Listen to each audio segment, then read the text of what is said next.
Welcome to this daily guided meditation practice. This is the Attentive Mind. My name is Nathan, and I'll be guiding you through this meditation practice today.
Okay, you have found yourself a seated position,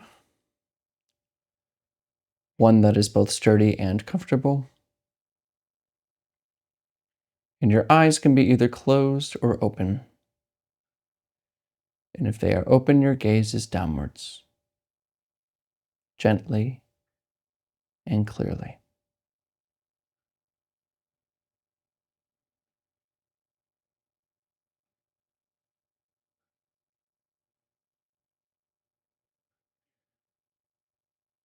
And let's begin by bringing our attention to the body.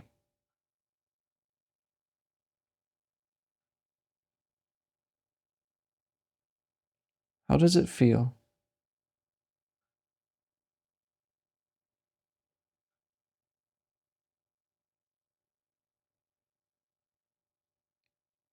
What kind of emotions are present?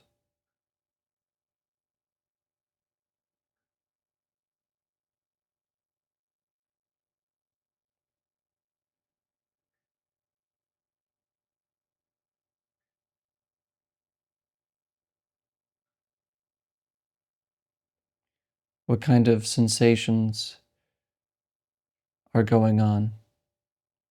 Maybe some pain or pressure, temperature.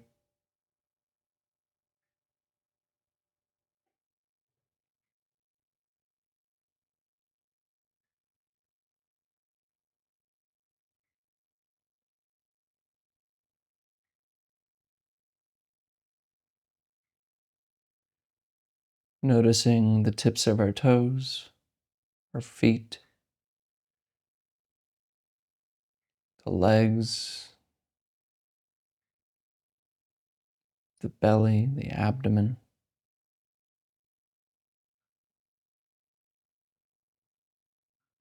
the chest and arms,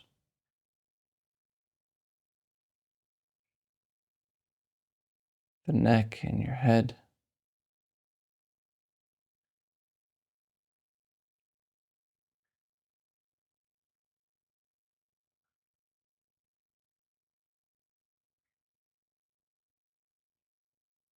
Noticing here if there's any tension, any place where the body is contracting or maybe feels uneasy.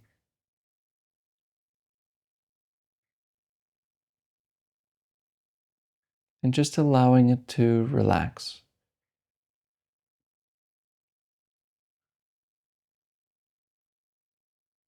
Just feel your body as a complete whole and let it go. Let it be at peace as it slowly returns to rest.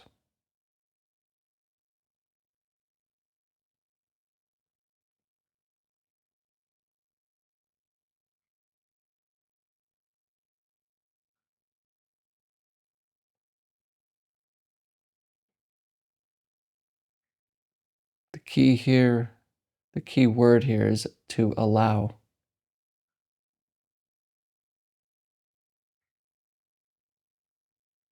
allowing the body to be as it is and letting it rest, including emotions, sensations.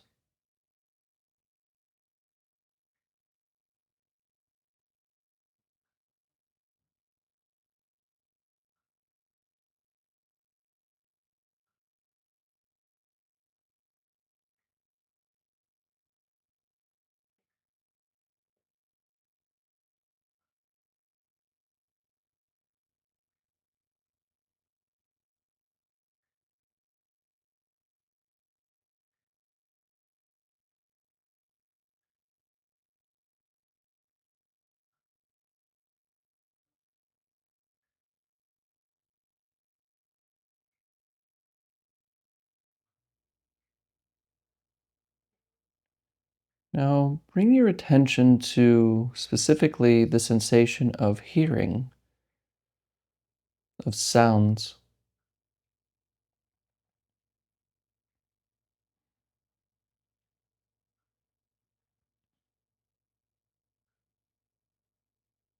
Notice the sounds around you.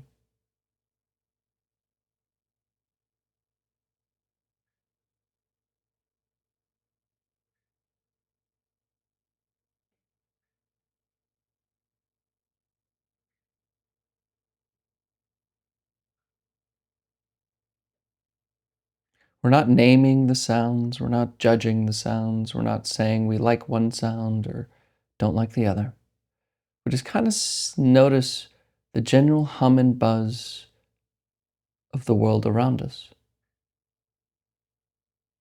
Kind of like when we walk into a restaurant, there's this chatter and noise and plates. We don't focus on anything in particular, just a general buzz.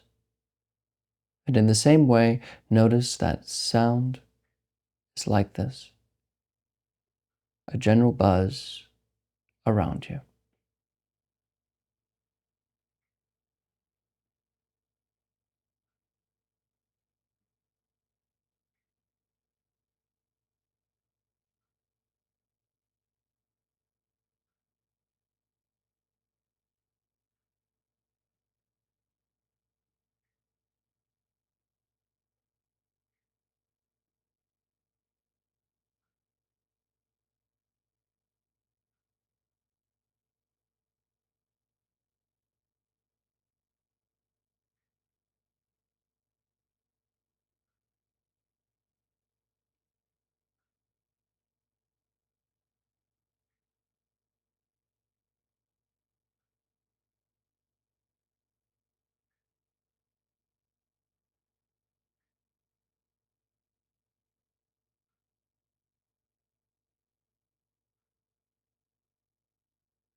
And when you notice thoughts are interrupting sounds, you start planning something or getting distracted by the words in your head, see if you can include thinking as sound as well.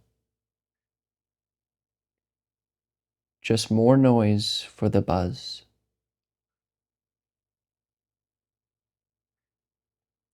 There's a kind of detaching here, a kind of stepping back,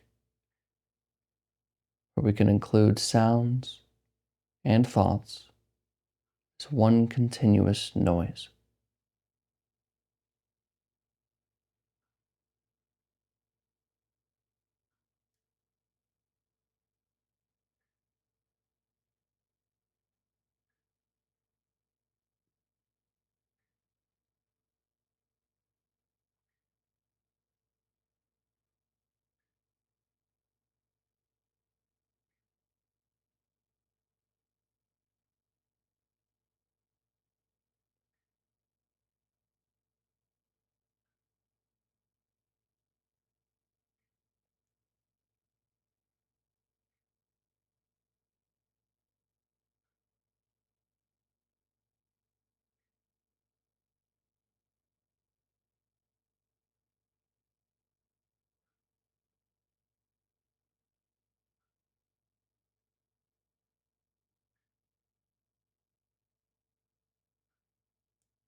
Does anything here in sound and noise and thoughts, does any of it stay still? Or is it constantly changing, coming and going?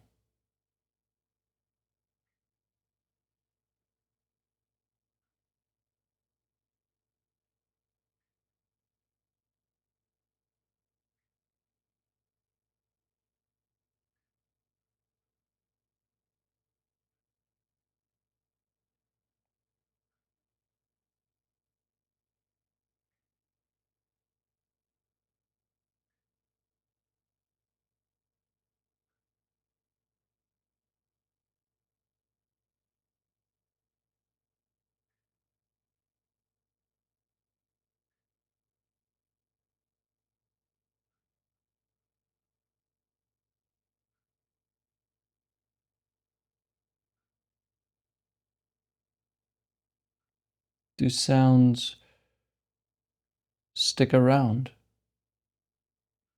Or thoughts?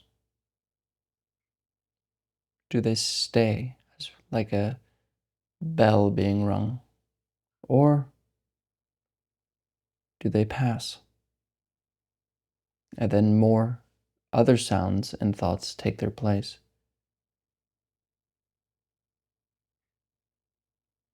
What do you notice?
And then we just return our attention to the body again, with emotions, sensations, pressure, and temperature.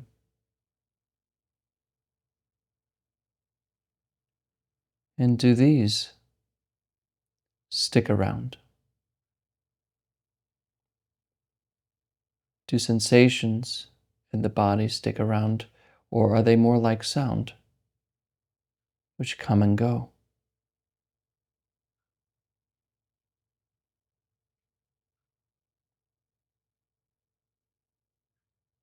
What do you notice?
Okay, you can look at the screen.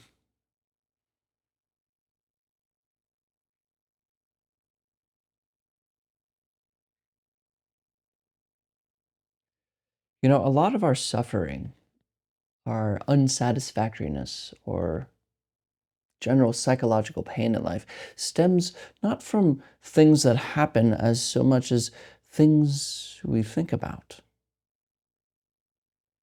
The content of our thoughts really determine how our life is.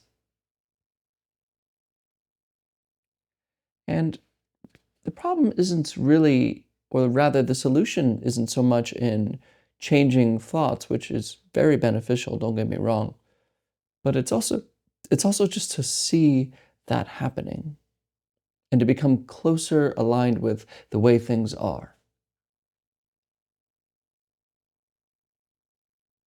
Because we tend to think things are permanent. And we suffer greatly when they end up not being permanent. Like our relationships or our jobs. When they go, a lot of suffering, a lot of problems. Or even little things like your favorite pen is lost. So much pain. I'm guilty of that one. But it is the nature of things to pass. And a general rule of thumb, of course, is if it came, it will go. Even if it comes for 20 years, it will go. But our thinking has a kind of ignorance, and I don't mean that as a negative, it's like literally an ignoring of the way things are.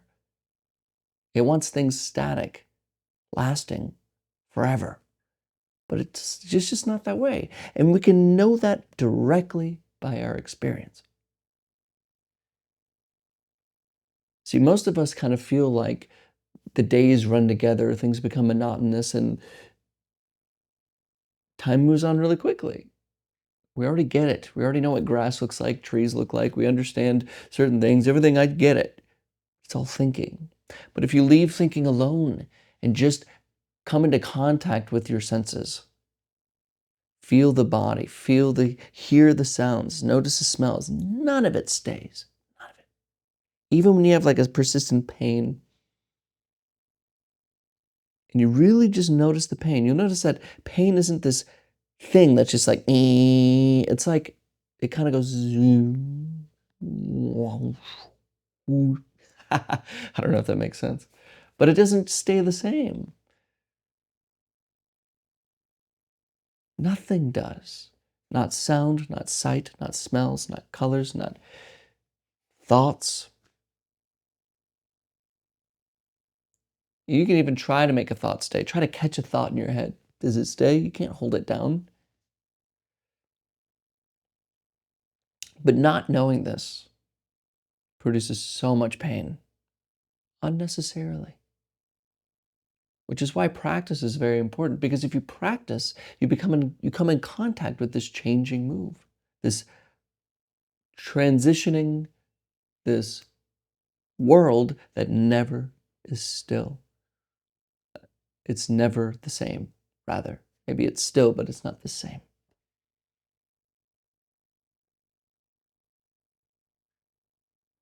So the more we practice, the more we align ourselves and our thoughts with the way things are. Which is why the old adage, this too shall pass, is so important. It is very true. When there's good times, this too will pass. There will be bad times. And when there's bad times, don't worry, this too will pass. There will be good times. The problem is this up and down reactionary life that's always bouncing off of what happens rather than seeing it as a whole and noticing that it's always changing and not attaching to it. Freedom is seeing clearly the way things are. Bondage is pretending or deluding ourselves with the way things aren't and hoping that things go the way we want them to and stay as long as we want them to. But the universe can't give that to us. So asking the universe for it, asking the universe something it can never provide, will produce a lot of pain. So practice. Whatever you do, just practice. Thank you for your time. And as always, and without exception, I'll see you tomorrow.